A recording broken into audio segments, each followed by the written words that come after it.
I was recently asked a question on one of my leadership training programs and immediately realized that it's a question so many of us ask ourselves from time to time in our careers.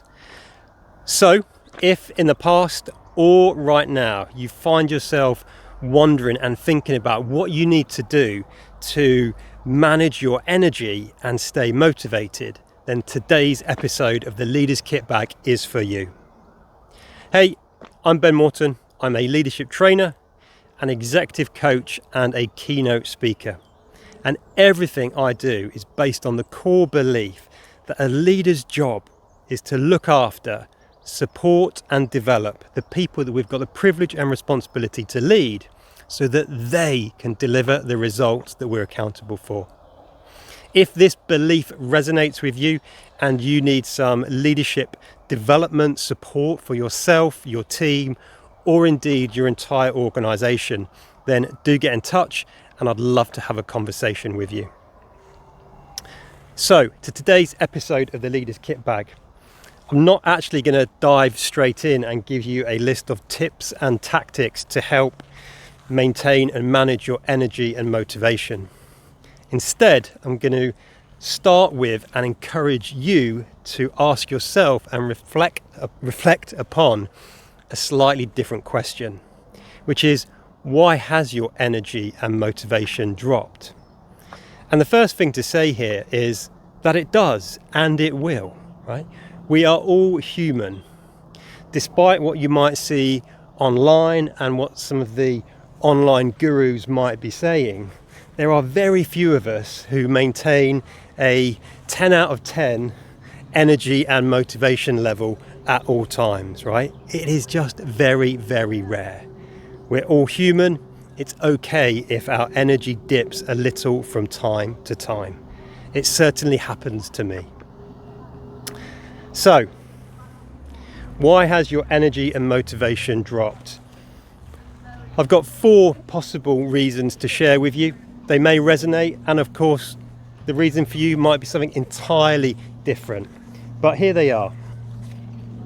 Number 1, it might be that you are not seeing the progress that you expect and want on some of your key projects and goals.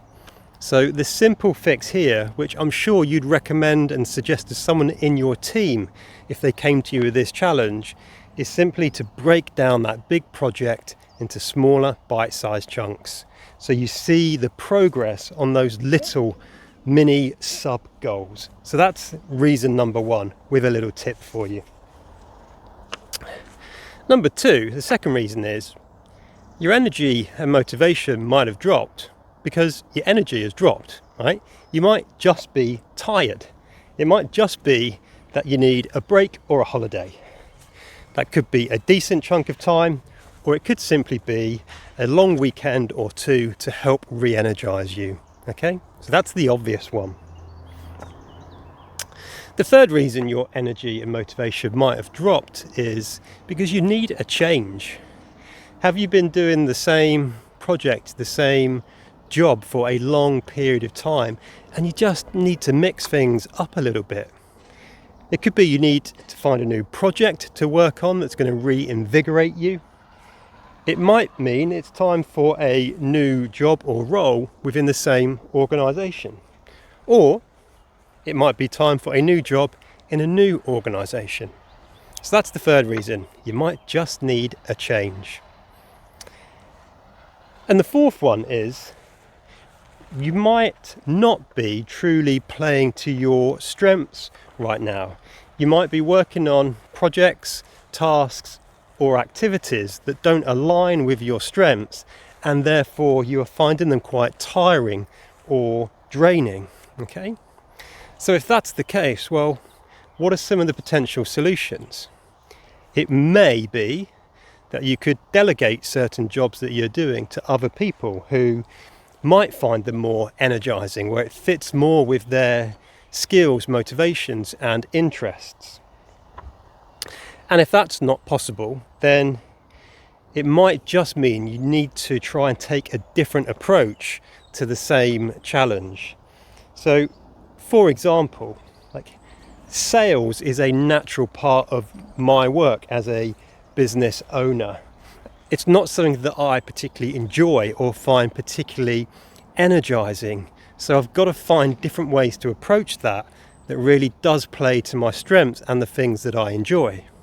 So I can do that by taking a very strategic approach to it. I can do that by taking a little and often strategy where a couple of days a week I dedicate small amounts of time to that particular activity, which works for me, as opposed to trying to sit down for an entire day once every 2 weeks to do a whole load of work on sales and marketing. Another example of this, because I think it's really, really key about how we can take a different approach, how we can take an approach that is much more energizing, is, let's say you're in a role where right now suddenly you are really having to focus on and do a lot of relationship building. But that isn't something that comes naturally to you, and it isn't something that's energizing for you. But if you are energized by strategic thinking and being very strategically minded, then you could use that to your advantage.